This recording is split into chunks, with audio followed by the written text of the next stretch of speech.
अगली सुबह एलन के लिए उसके लाइब्रेरी से एक रूड फिजिकल इंट्रूजन के साथ शुरू हुई। जब वो उठा तो बुक्स का कैस्केड उसके सर पर गिर रहा था। जब वो फ्रैंटिक सर्च के बीच में था, एक सर्च जिसको उसने खुद से लिमिट किया कि उसे कुछ नहीं मिल रहा था, क्योंकि उसको थर्ड बॉस के लिए नेसेसरी क्लोथिंग नहीं मिल रही थी। उसकी इंटरनल कंप्लेंट्स जल्दी ही एवन ने इंटरप्ट कर दी, जो भागते हुए अंदर आया, अनाउंस किया कि उसने सक्सेसफुली दूसरे बच्चे को रेस्क्यू कर लिया है। उनकी रिपोर्ट सुनकर एलन तुरंत पलटा और सच्ची चिंता के साथ पूछा कि क्या एवन ने बच्चे के साथ अच्छा और बहुत प्यार से बिहेव किया, जिसको नाइट ने कंफर्म किया कि हाँ, इल्लीगल स्लेव मार्केट से रेस्क्यू करने के तुरंत बाद उसने ऐसा ही किया। मगर इससे पहले कि और डिस्कशन हो पाए, दरवाज़ा जोर से खुला, जिसमें टोनियो काउंट का दूसरा बेटा दिखाई दिया, जिसने एलन को देखकर अपना आगमन ये बोलकर अनाउंस किया, वेल वेल, देखो तो कौन है, एलन। और फिर पूछा कि इलिटरेट तीसरा बेटा किताब क्यों पकड़े हुए है, मेंशन करते हुए कि उसने सुना है कि एलन ने पढ़ना और लिखना शुरू कर दिया है। एंटोनियो ने फिर अपनी मोहब्बत दिखाई और अपनी कोहनी सीधे एलन के सर पर रख दी, एक अग्रेसिव ब्रदरली फन दिखाते हुए। मगर उसका एक्सप्रेशन तुरंत सख्त हो गया जब उसने डिमांड किया कि एलन, जिसका बड़ा भाई उससे बात कर रहा है, तुरंत जवाब दे। एलन इसी बीच चुपके से सोच रहा था कि टोनियो हमेशा से बहुत बड़ा पेन था, और ओरिजिनल एलन ने ये कैसे बर्दाश्त किया होगा। और भले ही उसकी इंटरनल इच्छा फाइट बैक करने की थी, उसने खुद को भी सरप्राइज किया और अचानक से अपने बड़े भाई के सामने घुटने टेक दिए। गहरे सबमिशन में अपना सर झुका दिया और बोला, क्योंकि टोनियो स्टडी यूज करना चाहता है, वो सम्मान के साथ उसकी बात मानेगा। एवन, जिसके पास एलन के चेहरे पर शुद्ध, बिना मिलावट के कंटेम्प्ट देखने का यूनिक वैंटेज पॉइंट था, अंदर ही अंदर सोच रहा था कि यंग मास्टर अपना रोल अच्छे से जानता है। मगर इस सबसर्वियंस का ये ड्रामेटिक मोमेंट तुरंत टूट गया जब लाइटनिंग स्पीड से चलती हुई कोई चीज टोनियो के चेहरे को सिर्फ 1 सेंटीमीटर से मिस कर गई। एक खंजर। इसके चलाने वाले सबसे बड़े बेटे लियो का आगमन उसके अनाउंसमेंट से हुआ कि छोटे भाई बहन बहुत ज्यादा शोर कर रहे हैं, जिसका जवाब टोनियो ने नियर डेथ एक्सपीरियंस से रिकवर होते हुए तुरंत दिया, अपने भाई से पूछते हुए कि जब वो स्टडी में आया तो क्या वो गंदी परफ्यूम की स्मेल को साफ करने की कोशिश कर सकता था। लियो का जवाब टोनियो के लिए एक छोटा कमांड था, रफा दफा हो जाओ। ये बात उसने एक सच्चे माफिया बॉस की अग्रेसिव पोलाइटनेस से बोली, और उसने अपनी थ्रेट को टोनियो की गर्दन पर खंजर रखकर सील कर दिया, पूछते हुए कि वो ड्रग्स के अगेंस्ट इतना कमजोर क्यों है। इस सवाल से एलन ने तुरंत उस सीन से दूर भागना शुरू कर दिया, एवन को अपने पीछे आते हुए रूम से निकल गया। एलन अपने दिमाग में पलाडियो काउंट फैमिली की अपनी समझ को तेजी से रिवाइज कर रहा था। गेम में वो माइनर कैरेक्टर्स थे जो जल्दी गायब हो गए थे, मगर उनकी असल पावर उसने रियलाइज किया उसके ओरिजिनल थॉट से बहुत ज्यादा बड़ी थी। मतलब कि दोनों झगड़े वाले भाई प्रोस्टिट्यूशन किंग और ड्रग किंग फैमिली हेड की पोजीशन के लिए जोर शोर से लड़ रहे थे, एक बड़े अंडरवर्ल्ड नेटवर्क को कंट्रोल कर रहे थे, और वो दो लोग थे जिनको उसको कभी भी प्रवोक नहीं करना चाहिए था अगर उसको अपनी स्वीट लाइफ जीने की कोई उम्मीद थी। उनके रूम से बाहर निकलते ही तुरंत लाइब्रेरी से एक अचानक एक्सप्लोजन हुआ, एक साफ इशारा कि भाइयों की लड़ाई सच में शुरू हो चुकी थी। एलन का आखिरी थॉट जब वो अपने रूम की तरफ जल्दी से जा रहा था, ये था कि वो कमजोर, इनकॉम्पिटेंट और पूरी तरह से लेजिटिमेट तीसरे बेटे की तरह खुशी खुशी जी लेगा। अपने रूम में पहुंचकर जिसको उसने बहुत रिलीफ के साथ पाया, वो पूरी तरह से थक चुका था। मगर एवन जो पीछे आया था, कैजुअली मेंशन किया कि उन्होंने जो दूसरा बच्चा रेस्क्यू किया था वो भी आउट ऑफ द ऑर्डिनरी लग रहा था। एक स्टेटमेंट जिससे एलन ने अपने नाइट को कंफ्यूज्ड एडमिरेशन में देखा। एवन अंदर ही अंदर स्ट्रगल कर रहा था ये समझने में कि एलन जैसा आदमी जो मुश्किल से अपना ख्याल रख पाता था, उसने फॉरेन लैंड में एक सीक्रेट बायो वेपन और एक इल्लीगल स्लेव मार्केट कैसे ढूंढ लिया और किस रीजन से। एलन इसी बीच सिर्फ अपने सोफा पर लेट गया, डिक्लेयर करते हुए कि दिन बहुत ड्रेन्ड था। एवन अपने मास्टर के अजीब बिहेवियर को देखकर फिर बोला कि एलन सच में पेक्यूलियर है कि उसने जिस बच्चे को अभी अभी रेस्क्यू किया उसको तुरंत ऑर्फिनेज भेज दिया। एक सेंटिमेंट जिसको एलन ने चुपके से अग्री किया, नोट करते हुए कि बच्चा सच में आउट ऑफ द ऑर्डिनरी और वर्ल्ड एंडिंग लेवल का था, उनकी कलेक्टिव नॉलेज से ऊपर। जिस बच्चे की बात हो रही थी उसको याद आया वो ड्यूस था, साइकोडेलिया का दूसरा बॉस, जिसको उसने सेंट्रल गानियन किंगडम के इल्लीगल स्लेव मार्केट से रेस्क्यू किया था, और जो उसकी ओरिजिनल स्टोरी में अब्यूज और कैद किया हुआ इंसान था, जो 5 बड़े पापों में सिन ऑफ स्लॉथ बन जाता। एलन ने अपने दिमाग में सन ऑफ स्लॉथ का एक विजन देखा जो इमेंस पर्पल फ्यूरियस माना रिलीज करता था, जिसका रिजल्ट अनगिनत लोगों का सबसे भयंकर डिसमेंडोमेंट होता। डार्क फैंटेसी गेम के प्लेयर्स को सच में डराने वाले तरीके से किंगडम की क्रूएल्टी को हाईलाइट करता। ये डुअलिटी और बुरी हो जाती जबकि उसके लेजी टाइटल के विपरीत सिन ऑफ स्लॉथ एक मेहनत करने वाला बास था जो अपने साथ हुए हर गलत काम का बदला 10 गुना लेता था। एक हॉरिफिक रेट्रिब्यूशन जिससे एलन फैक्ट्स को एवन को बताने के बाद भी कांप उठा, उसके हाथ में कप को बेकाबू होकर हिला दिया। उसने एक घूंट लिया और फिर डूस को ऑर्फनेज भेजने का रीजन एक्सप्लेन किया। अभी वक्त सही नहीं है। एवन ने फिर पूछा कि क्या एलन ने मिस यूसा को जो लेटर भेजा था वो इस दूसरे बच्चे के बारे में था, जिसका जवाब एलन ने लेटर के कंटेंट को याद करते हुए दिया, जिसमें उसकी खुद की जिंदगी की छोटी मोटी कंप्लेंट्स थी। आप कैसी हैं? मैं अच्छा हूं। मेरे दूसरे भाई ने आज फिर मुझे चेयर की तरह यूज किया। हाँ, फनी राइट? ये इम्प्लाई किया कि उसने फेमिलियरिटी बढ़ाने के लिए सच में डेली कंप्लेंट्स लिखी थी, मगर उसने एडमिट किया कि उसने उसको ये भी बोला था कि वो एक बच्चे को भेज रहा है और उसको कम से कम ख्याल रखने को बोला था। डूस के आने की खबर फिर ऑर्फनेज तक पहुंची और जब लड़का अकेला खड़ा था, यूसा उसके पास आई, उसके फटे हुए कपड़ों और ताज़ा घावों को देखते हुए, और तुरंत डिक्लेयर किया कि उसने अटैक होने के निशान देखे, कंफर्म करते हुए कि ये ब्लैक गोट का काम था, एक एंटिटी जिसको एलन ने अपनी नफरत में मेंशन करना भूल गया था।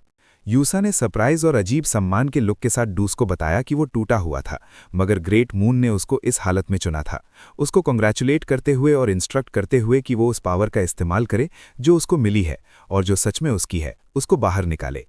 उसने फिर एक ट्रूली मैसिव अमाउंट ऑफ माना रिलीज की और उसको बोला कि अगर वो एलन को पूरी लॉयल्टी के साथ फॉलो करेगा तो उसको अपना बदला मिलेगा। जैसे ही उसने अपना हाथ उसकी तरफ बढ़ाया, डूस ने जवाब में इमेंस अमाउंट ऑफ माना इमिट करना शुरू कर दिया, मगर यूसा की आंख एलन के लेटर पर पड़ी और वो तुरंत शांत हो गई, कहते हुए कि उसको पहले अपना रिप्लाई भेजना चाहिए। ये एक सिंपल मगर पावरफुल एक्ट ऑफ डेफरेंस था। अगले दिन एवन आया, एलन के रूम में घुस गया और चिल्लाया, दुनिया में ये तीसरा बॉस कहाँ है, कहते हुए कि कुछ भयंकर हो गया है। डूस मुर गया था। एलन ये सुनकर सिर्फ स्टंट क्या बोल पाया रियलाइज करते हुए कि सिन ऑफ स्लॉथ कहानी के शुरू में एक एक्सीडेंटल डेथ मर गया था। उन्होंने फ्यूनरल अटेंड किया, एक कियोटिक अनहोली अफेयर जहां एक लेडी ने कंप्लेन किया, काउंट मुझे भूख लगी है, और दूसरे ने ये कब खत्म होगा। एलन ने कंफर्म किया कि पलाडियो फैमिली सच में पागल थी, अपने बेटे के फ्यूनरल में ड्रग्स और विमेन ला रही थी, एक पूरा मेस जो सिर्फ एक डार्क फैंटेसी गेम में हो सकता था।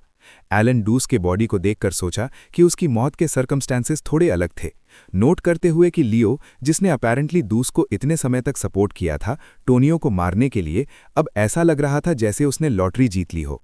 वो शैतानी तरीके से मुस्कुरा रहा था, एक मुस्कुराहट जो सजेस्ट करती थी कि किलर शायद लियो का सपोर्टर था या शायद लियो खुद। एलन टोनियो के मरे हुए बॉडी को देखकर रिजॉल्व किया कि उसको अब सिर्फ 5 बड़े पापों की प्रॉब्लम सॉल्व करनी थी। 1 साल बाद सक्सेशन इशू सॉल्व होने के बाद लियो ने डिवोर्स दे दिया और ड्रग बिजनेस शांत हो गया, और पलाडियो फैमिली ने शांति के एक नए एरा में प्रवेश किया। एलन और एवन एक साथ बैठे, एलन एक्सप्लेन करते हुए कि उस दौरान वो और यूसा पेन पैल बन गए थे, जिसको वो मानता था कि वो फेमिलियरिटी बढ़ा रहा था जो किसी न किसी तरीके से हेल्पफुल होगी। उसने यूसा के लेटेस्ट लेटर का एक हिस्सा पढ़ा जिसमें ऑफन के प्रॉग का डिटेल था। यूना हाइड एंड सीक में बहुत अच्छी है, हेडन बॉल खेलने में बहुत अच्छा है, और दूस अक्सर पपेट शो करता है। वो सब बिना किसी इशू के अच्छे से बड़े हो रहे हैं। एक पैसेज जिससे एलन ने रिमार्क किया कि सब कुछ परफेक्टली जा रहा था। यूसा ने ग्रोइंग स्पॉन्सरशिप लिस्ट भी मेंशन की थी, जिसको एलन ने नोट किया कि एक छोटे ऑर्फनेज के लिए अनयूजुअल था, और उसने सोचा कि क्या उसका प्लान सच में काम कर रहा था। तभी एक सर्वेंट आया रिपोर्ट करते हुए कि जिन लोगों को एलन ढूंढ रहा था उन्होंने 3rd बी के बारे में एक क्लू ढूंढ लिया है।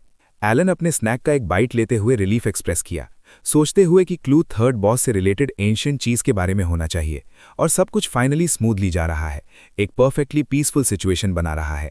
मगर सीन अचानक से एक ड्रग डिस्ट्रीब्यूशन साइट पर शिफ्ट हुआ जहां एक आदमी को रूथलेसली मार दिया गया था, जिसको 2 दूसरे इंडिविजुअल्स ने देखा। उनमें से एक ने रिमार्क किया कि सबसे बड़ा बेटा लियो काफी जेनरस था और पेमेंट हमेशा अच्छा होता था, जबकि दूसरे ने बोला कि उनकी ऑर्गेनाइजेशन ऑलरेडी कई 100 मेंबर्स तक बढ़ चुकी है और जल्द ही और बढ़ेगी।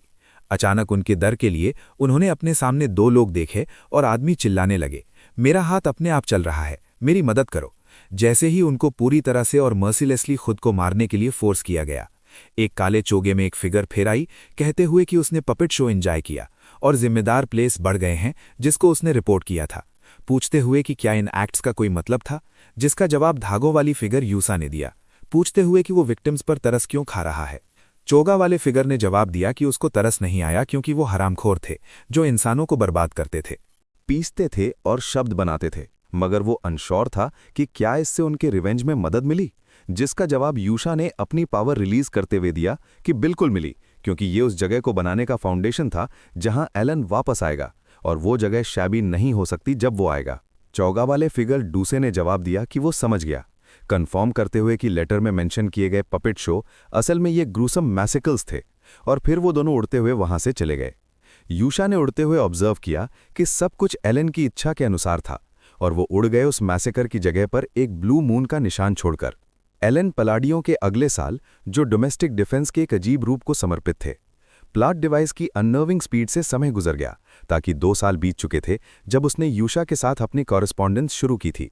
ये प्लॉट एक्सेलरेटिंग काम का पीरियड उसको संतुष्ट और थोड़ा सस्पिशियस भी लगा। उसका लॉयल रिटेनर एवन, जो हमेशा मेहनत करने वाला ऑपरेटिव था, साइमल्टेनियसली अपने हमेशा ढूंढने में मुश्किल मास्टर को ढूंढ रहा था। एक सर्च जो अचानक से तब खत्म हो गई जब नाइट बैकयार्ड में घुस गया और थक कर जमीन पर गिर गया, अपनी वापसी डिक्लेयर करते हुए और कंफर्म करते हुए कि एलन सच में वहां था। एलन भले ही एवन के ड्रामेटिक एंट्रेंस से चौंक गया, उसको ग्रीट किया और सुना जब नाइट अब भी जमीन पर लेटा हुआ क्रिटिकल इंटेलिजेंस दिया कि 5वां और आखिरी बच्चा फ्यूचर वर्ल्ड एंडर्स का सेट पूरा करते हुए सफलतापूर्वक ऑफिनिश तक पहुंचा दिया गया है। एक रिपोर्ट जिससे एलन को चुपचाप हंसी के साथ संतुष्टि मिली। उसने अंदर ही अंदर अपने सक्सेस को गिना, नोट करते हुए कि अपने ओरिजिनल पोजेशन के समय से उसने अब बाकी बचे हुए 3 फ्यूचर सिंस को सफलतापूर्वक रेस्क्यू कर लिया था और उसने एवन को रिवॉर्ड के रूप में एक पेस्ट्री ऑफर की, उसको खाने को इन्वाइट किया। एवन, जो एक सोल्जर की नेचुरल एफिशिएंसी के साथ अब एक प्रोफेशनल पपी भी था, ऑफर की तरफ रेंग गया और आभार व्यक्त किया। एलन मुश्किल जर्नी के बारे में सोचते हुए सोचा कि उसने sin of greed the third target को ढूंढने में कितनी मुश्किल झेली थी। एक मुश्किल जिसको उसने सिर्फ अपने एसोटेरिक गेम नॉलेज के परसिस्टेंट एप्लीकेशन से ही ओवरकम किया था, और एवन को थकने के पॉइंट तक तेजी से काम करवाकर। एक मोमेंट में जो पूरी तरह से फार्स थी, एलन ने 4 और खाने की चीजें हवा में फेंक दी, जिसको एवन ने तुरंत ग्रेसफुली और डॉगिडली उछालकर पकड़ लिया, उनको हवा में खाते हुए। एक डिस्प्ले जिससे एलन ने अपने थके हुए नाइट को कंफर्म किया कि पूरे कॉन्टिनेंट पर थककर ट्रैवल करने के बाद वो फाइनली थोड़ी देर के लिए रेस्ट कर सकता है। एवन इस अपॉर्चुनिटी को लपकते हुए पूछा कि क्या ऑर्फनेज मिशन सच में खत्म हो गए हैं, और एलन ने कंफर्म किया कि वो डेफिनेटिवली ओवर हो गए हैं।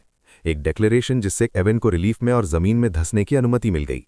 मगर नाइट ने फिर अपने मास्टर से एक आदमी की कंफ्यूज्ड सिंसियरिटी के साथ पूछा कि फैक्ट्स में डील करता था कि क्या एलन सच में इस बड़ी सक्सेस से खुश था, पॉइंट आउट करते हुए कि उसका मास्टर अभी भी वो दिखा नहीं रहा था। एलन अपने चेहरे की कमी को ठीक करने की कोशिश करते हुए इंसिस्ट किया कि वो अभी मुस्कुरा रहा है। अपने होठों का एक छोटा मुश्किल से दिखने वाला अपटर्न मैनेज किया, एक नज़ारा जिससे कंफ्यूज्ड एवन ने सिर्फ ये सजेस्ट किया कि एलन को सिर्फ तुम हो बोलना चाहिए। एलन आखिर में वापस लेट गया। इवेंट्स का स्मूथ प्रोग्रेशन उससे कहीं बेहतर पाकर जितना उसने सोचा था, उसने रिफ्लेक्ट किया कि साइकेबेलिया के बॉस अपने यूनिकली ट्रैजिक और हॉरिफिक पास्ट्स के कारण 5 बड़े पापों में बदल गए थे, और भले ही ये उनके पूरी तरह से जागृत होने से पहले का समय था, उन सारे लाइफ ऑल्टरिंग ट्रॉमास को पूरी तरह से रोकने और कम करने के चांसेस स्टैटिस्टिकली कम थे, और वो सच में चिंतित था कि वो उनको रेस्क्यू करने के बाद भी उनकी पर्सनैलिटी ऑलरेडी पूरी तरह से टूट चुकी होगी। एलन ने फिर एवन से ऑफिनिश का अपडेट पूछा, और एवन अपनी ड्यूटी के लिए उठकर यूशा का लेटेस्ट लेटर दे दिया, रिपोर्ट करते हुए कि इंस्टीट्यूशन अच्छे से चल रहा है। चल रहा है हमेशा की तरह, और बच्चे जो शुरुआत में टूटी हुई गुड़िया जैसे लगते थे अब बहुत ज़्यादा ब्राइट हो गए हैं। एलन ने अपना जेन्युइन सरप्राइज और रिलीफ एक्सप्रेस किया, रियलाइज करते हुए कि उसको एक चाइल्ड केयर टीचर भी हायर नहीं करना पड़ेगा, और अंदर ही अंदर यूशा को इतना अनएक्सपेक्टेडली एक्सीलेंट काम करने के लिए तालियां दी, कंक्लूजन निकालते हुए कि उसकी सक्सेस शायद उसके ओरिजिनल कैरेक्टर सेटिंग से जुड़ी थी, जिसमें ऑर्फनेजेस के लिए एक इम्प्लैकेबल अट्रैक्शन था। भले ही उसकी कोर पर्सनैलिटी सजेस्ट करती थी कि वो हर तरह के इंटरफेरेंस से नफरत करेगी। एलन ने लाउडली माना कि यूसा अपने अजीब तरीके से एक अच्छी बच्ची भी थी। एवन एक सोल्जर की प्रैग्मेटिक क्यूरियोसिटी के साथ फिर पूछा कि क्या लेटर में कोई स्पेशल इन्फॉर्मेशन थी। एलन ने एक समरी जोर से पढ़ी, नोट करते हुए कि सब ठीक है, कुछ बच्चे सेंटर में एक्सेप्ट